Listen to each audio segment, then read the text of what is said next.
Bapak Presiden Republik Indonesia yang kami hormati, para menteri, kepala lembaga negara, serta hadirin yang berbahagia.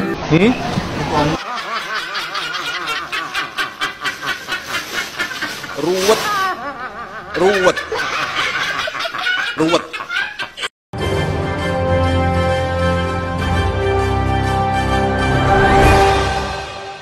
Assalamualaikum warahmatullahi wabarakatuh. Nah, ini kembali Gibran menjadi sorotan netizen ya. Ketua Dewan Ekonomi Nasional yaitu Luhut Binsar Panjaitan sempat disorot oleh publik karena tidak menyapa Wapres Gibran alias Fufu Fafa dalam acara penyerahan daftar isian pelaksanaan anggaran atau DIPA.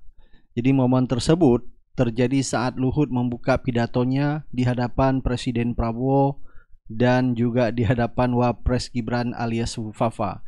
Namun Luhut ya pada saat itu tidak menyapa Gibran, dia hanya menyapa Prabowo dan menteri saja. Nah, menurut netizen di sosial media ya, ini sengaja dilakukan oleh Luhut karena Luhut memegang kertas ya, artinya memang sudah ada persiapan.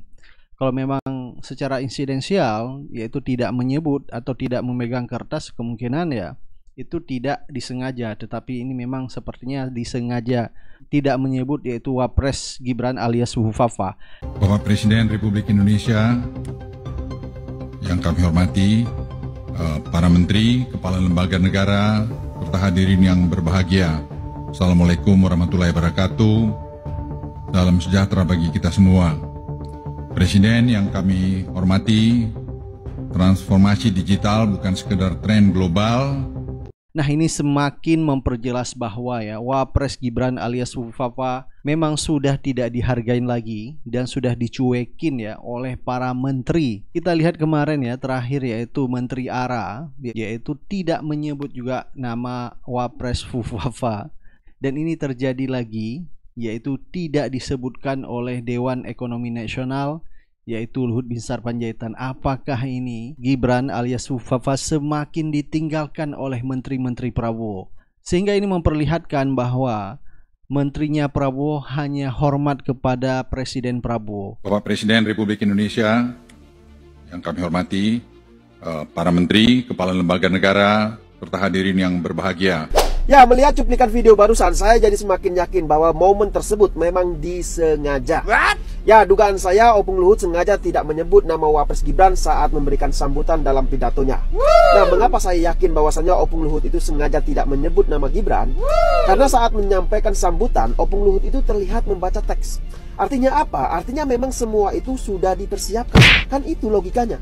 Nah, dan nggak mungkin juga loh ya kalau teks pidatonya itu tidak dilakukan koreksi oleh Sesprinya. Pasti sebelumnya itu sudah dilakukan atau diteliti terlebih dahulu oleh Sespri atau tim dari Opung Luhut. Ya, sekarang bayangkan saja ya, di acara tersebut kan dihadiri oleh Presiden Prabowo, kemudian Wakil Presiden, para menteri dan juga kepala lembaga negara. Masa yang nggak disebut itu cuma nama Wapres doang? Yang bener saja, rugi dong. Bahkan kalau diperhatikan ya, sebelum pidato, Opung Luhut itu juga tampak memberikan salam hormat kepada Prabowo. Sementara pandangan Opung Luhut itu kalau diperhatikan ketika memberikan hormat itu tidak tertuju kepada Gibran. Nah, ini juga aneh kalau menurut saya. Padahal ya, Gibran itu adalah sebagai Wapres. Masa Wapres gak dianggap sama sekali? Kasihan dong. Nah, jadi gimana kalau menurut kalian semua? Benarkah bahwasanya Opung Luhut itu sengaja tidak menyapa Gibran saat memberikan sambutan pidato? Ya, silakan berikan komentarnya di bawah. Nah, netizen juga ya menyoroti Wapres Gibran alias Fufu Fafa di saat memberikan sambutan di acara puncak Hari Disabilitas Internasional yang diselenggarakan di Taman Ismail Marzuki. Jadi Gibran ya kesulitan menyebut Paralimpiade. Nah, di dalam pidatonya tersebut ya menyebut kata Paralimpiade saja susah, padahal Gibran sudah memegang kertas yaitu sudah ada tagnya. Nah, netizen menyebutkan ya sudah ada teks saja masih susah menyebut kata-kata Paralimpiade. Apalagi kalau dia berpidato tidak pakai kertas. Sampai netizen menyebutkan inilah hasil pilihan dari kaum 58%, yaitu kualitas Wapres Indonesia benar-benar sangat jauh dari Wapres-Wapres sebelumnya. Baik, langsung saja kita lihat videonya. Paralimpiade Paris tahun ini, Wapres Gibran kembali menjadi sorotan netizen. Kali ini warganet menyoroti cara sambutan Gibran yang dinilai terlalu menyontek teks. Selain itu, dalam menit awal pun, Gibran terlihat kesulitan mengucapkan kata Paralimpiade Paris. Misalnya pada Paralimpiade Paris tahun ini, Paralimpiade Paris tahun ini, Indonesia berhasil membawa 14 medali. Nah, ini juga menjadi sorotan netizen ya di sosial media, yaitu Aguan ya, 9 naga sudah berani melawan Jokowi, di mana kemarin di majalah Tempo Aguan membongkar bahwa kenapa konglomerat ya mau berinvestasi di IKN ternyata untuk menyelamat wajah Jokowi. Jadi Jokowi selama ini sudah ngibul sama rakyatnya dengan mengatakan investor asing sampai antri mau berinvestasi di IKN, ternyata itu hanya pepesan kosong saja. Sehingga Aguan ini bersama konglomerat lainnya yaitu akhirnya ya berinvestasi di IKN sampai 20 triliun. Dan ini adalah tujuannya untuk menyelamatkan wajah Jokowi. Nah, sampai netizen di sosial media mempertanyakan kenapa Aguan baru sekarang berani yaitu membongkar bobrok Jokowi, artinya sudah berani melawan Jokowi. Baik ya, coba kita dengar beberapa komentar dari netizen. Berita terakhir kemarin, Prabowo mengunjungi Gubernur BI. Ini linknya.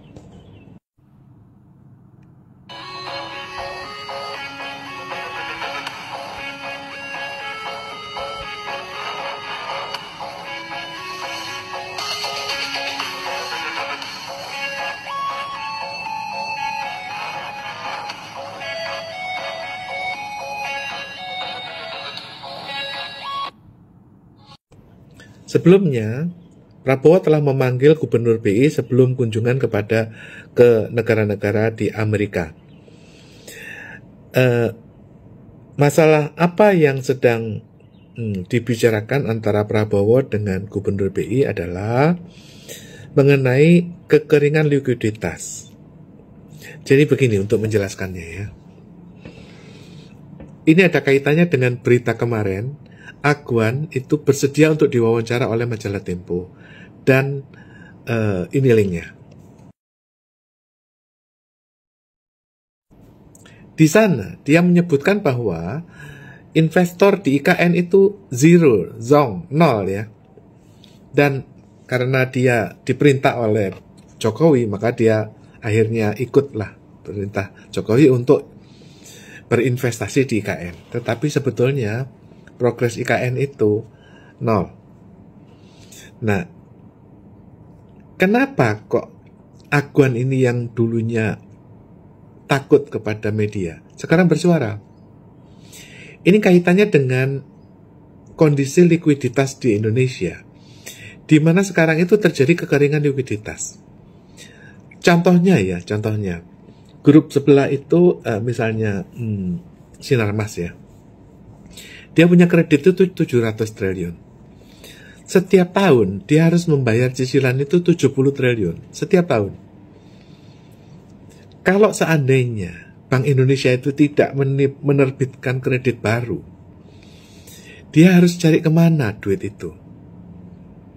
Oleh karena itu, ya salah satu diantaranya adalah mereka mengakses kepada duit-duit judi online. Yang jadi masalah adalah setelah mereka ini menyumbang kepada beberapa instansi, ini linknya. Dia merasa bahwa dia sudah menyumbang sebagian hasilnya atau katakanlah pajak kepada para instansi yang terkait. Tetapi akhirnya masih tetap terus diberantas judi online ini.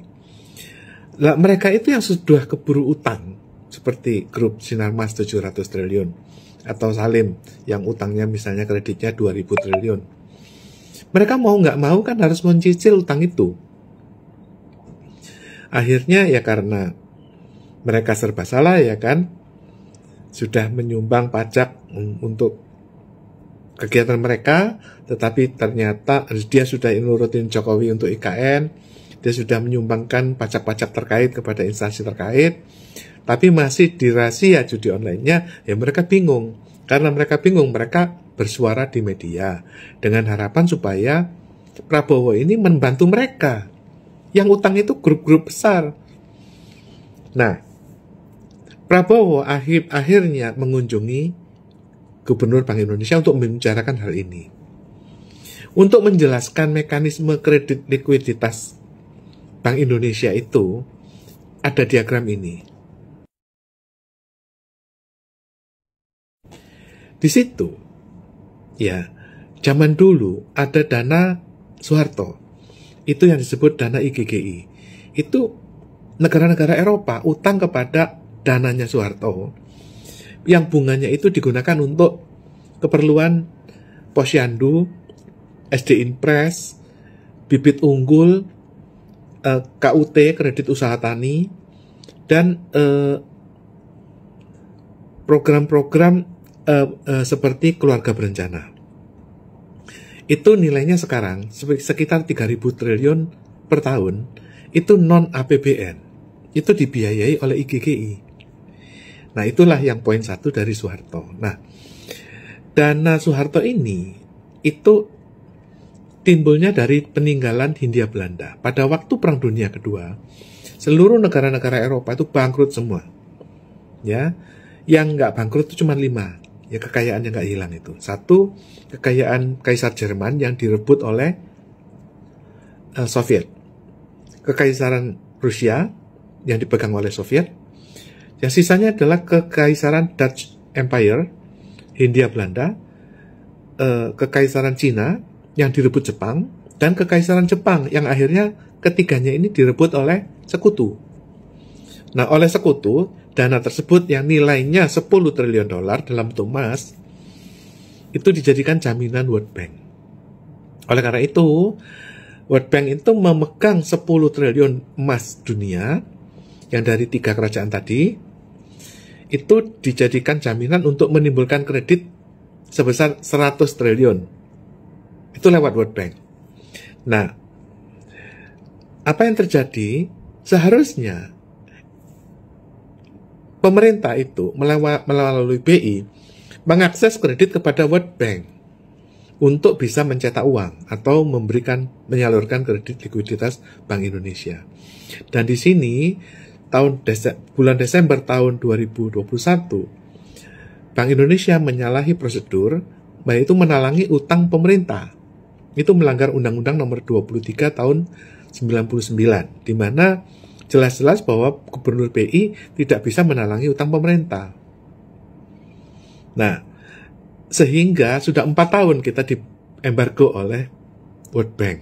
Akibatnya apa? Akibatnya balik lagi tadi konglomerat itu kelojotan karena kekeringan likuiditas, kesulitan untuk nyicil utang mereka. Nah, pilihannya adalah, ya, kalau seandainya yang sudah dilakukan oleh Jokowi selama 10 tahun adalah mereka mengakses dana-dana di Bank BUMN ini, Bank BRI, Mandiri, dan Bank BNI dijadikan jaminan kepada utang Cina. Seperti contohnya untuk proyek kereta cepat Cina. Akibatnya apa? Akibatnya bank-bank BUMN ini sudah diagunkan kepada Cina. Jadi otomatis kita harus mengutang akses kepada utang Cina. Padahal akses utang Cina itu melanggar Undang-Undang Bank Sentral nomor 5 tahun 1954. Disinilah terjadinya komplikasi. Nah, kita tidak bisa lari lagi karena bank-bank BUMN itu sudah diagunkan kepada proyek kereta cepat Indonesia. Jadi pilihannya kita mau lanjut kepada utang Cina di mana itu melanggar Undang-Undang nomor 5 tahun 54, atau kita mengakses kembali kepada World Bank di mana terembargo karena kesalahan Undang-Undang nomor 23 tahun 99. Ibarat kata, maju kena, mundur kena. Nah, ini solusinya apa? Solusinya adalah pemerintah ini harus bisa rekonsiliasi dengan para pihak, dengan kelompok-kelompok Soehartois, Soekarnois, dan lain-lain, sehingga blunder ini bisa diurai gitu satu persatu. Nah ini ada bilang, don't touch me. Tolong dijelaskan yang cerita Ahmad Hosinuddin yang ditelepon langsung Agwan. Oh itu. Iya. Jadi gini Bang, waktu itu saya cukur ya sama anak. Terus tiba-tiba ada telepon gitu. Saya angkat. Halo siapa ini? Iya. Agwan Pak, dia bilang begitu. Oh dia bilang Agwan Pak? Iya. Oke. Kenapa nih Pak? Oh dia jelasin waktu itu kan, oh ini Pak, saya itu nggak terlibat di IKN gitu loh. Entah apakah dia karena membaca, saya kan sering nulis artikel dan sebagainya gitu. Dan memang nomor saya diketahui dia, nomor dia juga saya ketahui karena saya ada link-link yang juga sampai kepada dia. Dan gitu. itu confirm nomornya Agwan? Iyalah. Oke. Dan suara-suara Agwan. Oh Anda tahu ya? Tahu. Bisa recognize ya? Iya. Oke. Gitu. Terus dia tegaskan tidak ikut di IKN, dia hanya bangun hotel sama CSR ya dengan Botanical Garden waktu itu. Oke. Jadi dia sepertinya meminta saya untuk tidak terlalu menarik dia di proyek IKN karena dia tidak banyak andil di situ begitu loh. Nah, bagi saya kan saya menggunakan informasi publik, saya jelaskan bla bla bla bla. Nah, saat itu saya sempat bertanya terkait PIK ini tapi nggak dijawab gitu. Ya sudah selesai. Berapa lama teleponnya? 7 menitan lah paling lah. Wah lumayan iya kan? 5-7 menit lah waktu itu. Kalau dia telepon saya pasti bahasa Palembang dia. Tapi nggak ada kaitannya ya saya. Saya kan cuman nanti kalau misalnya Agwan datang ke sini, ya saya akan terima demi apa? Demi keberimbangan. Iya berimbang ya. Berimbang. Ya. Cuma jangan hanya versi AK, versi Agwan juga dong ya. Cuma kalau saya diundang ke sana saya nggak mau. Kenapa Bang? Loh, kalau itu sudah ada orang yang berusaha ngundang saya. Saya nggak saya layani. Iya betul. Ya, ya enggak dong. Kalau kita ke sana apa hubungannya lagi di sini dia. Kalau mau ke berimbang jurnalistik di sini kan sama. Betul. Saya interview ente di sini. Ya.